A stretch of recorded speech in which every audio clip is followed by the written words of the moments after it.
Too bad, lamented Bob. Yes, reckon you wanted to study that vegetable. Jim grinned. He didn't look like any variety of life I've ever run across. The Sky Buddies climbed out of the cockpit, carefully surveying their surroundings and listening intently for a sound of the vanished ancient.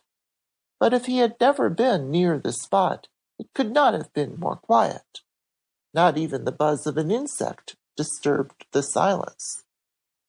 From the air, the boys had soared above a dense forest, and it was only by chance that Caldwell had noticed the small clear space, and suggested that they land and see what it was like.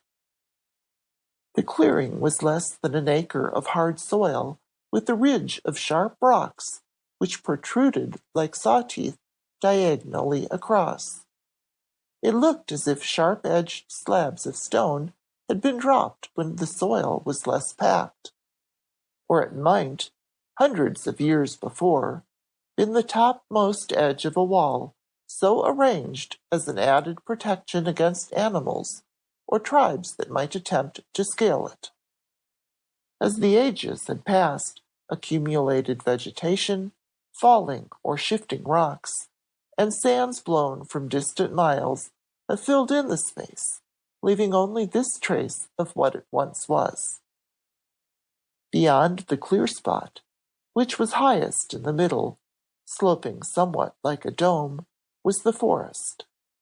Great trees, whose ancient trunks were 100 years old, grew straight and high. The majority of them, as far as the Buddies could see, had almost no low branches, but their massive limbs started more than halfway up the boles, and each one overlapped with his neighbor so thick that the intense sun could not penetrate the foliage. Beneath were smaller growths, many with long tangled roots twisted in grotesque shapes as they clung like giant arms to the rocks and disappeared in the soil. Huge vines with stems as large as a good-sized sapling clung tenaciously as they climbed upward, and many of them were in bloom, which gave the place the look of a particularly beautiful bower. A few feet from where the boys were standing was a basin, into which a spring of clear water trickled from the crevice of a rock. That too had the appearance of great age, for the opening through which the water had found its way was worn in a smooth, deep groove. The basin itself was about 3 feet across in the widest place, and nearly as deep where the spring fell into it. From the lower edge it ran off in a tiny stream, winding about until it disappeared into the forest.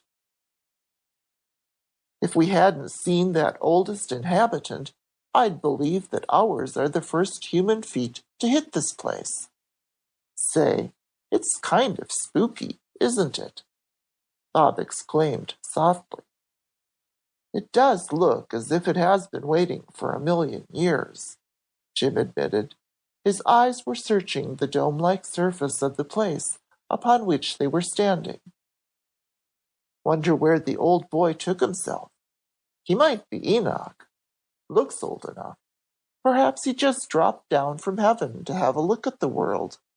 Maybe wanted to see if it's changed much. Go on. He'd wear wings instead of a piece of tiger skin, Jim answered. What do you expect to learn around here, buddy? You never can get into the forest. Not far, anyway. And you ought to be able to see the same sort of growths where it's less isolated. Surely, expect I could. But, me hearty, the elephant's child has nothing on me for curiosity. And now I'm here. All right, old-timer. I'm with you to any reasonable extent, but you remember how said child got his nose pulled. Careful where you put yours, Jim remarked. I'll keep him in mind, Bob chuckled. Have a look at this. Jim's hand waved to designate the clearing.